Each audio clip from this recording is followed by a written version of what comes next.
রংপুরের আবু সাইদ হত্যায় ২৬ জনের বিরুদ্ধে অপরাধের প্রাথমিক প্রমাণ মিলেছে। তদন্ত শেষ পর্যায়ে বলে জানিয়েছেন ট্রাইব্যুনালের চিফ প্রসিকিউটর।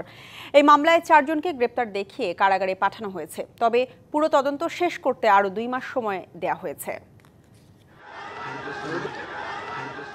১৬ জুলাই রংপুরের বেগম রোকেয়া বিশ্ববিদ্যালয়ের সামনে জুলাই গণঅভ্যুত্থানে পুলিশের নির্মম ও নিষ্ঠুরতার বিরুদ্ধে বুক চিতে দাঁড়ানো এক দুঃসাহসী যুবক আবু সাইদ। আন্দোলনের এক পর্যায়ে পুলিশের ছোড়া বুলেটের আঘাতে প্রাণ হারান কালজয়ী সেই বিপ্লবের ইতিহাস বলছে কোটা সংস্কার আন্দোলনে যার মৃত্যু স্বৈরাচারী শেখ হাসিনা সরকার পতনের টার্নিং পয়েন্ট। সেই আবু সাইদ হত্যার ঘটনায় মানবতা বিরোধী অপরাধের মামলায় ৪ আসামিকে আন্তর্জাতিক অপরাধ ট্রাইব্যুনালে হাজির করা হয়।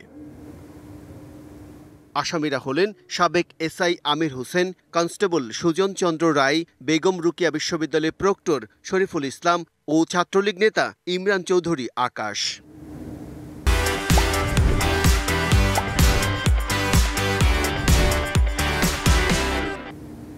তাদের বিষয়ে শুনানি হয় আন্তর্জাতিক অপরাধ ট্রাইব্যুনালের চেয়ারম্যান বিচারপতি মোহাম্মদ গোলাম মর্তুজা মজুমদারের নেতৃত্বাধীন ট্রাইব্যুনালে। পরে ব্রিফিংয়ে ট্রাইব্যুনালের প্রসিকিউটর মিজানুল ইসলাম জানান, হত্যাকাণ্ডে পুলিশ, ছাত্রলীগ ও যুবলীগ সহ ২৬ জনের সম্পৃক্ত থাকার প্রমাণ পাওয়া গেছে।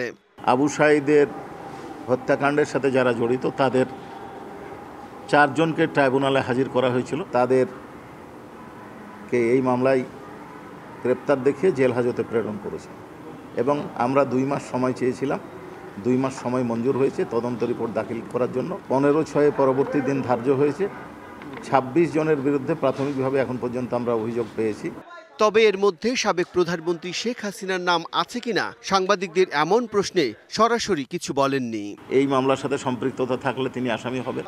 Bijan Kumar Das, DBC news, Dhaka.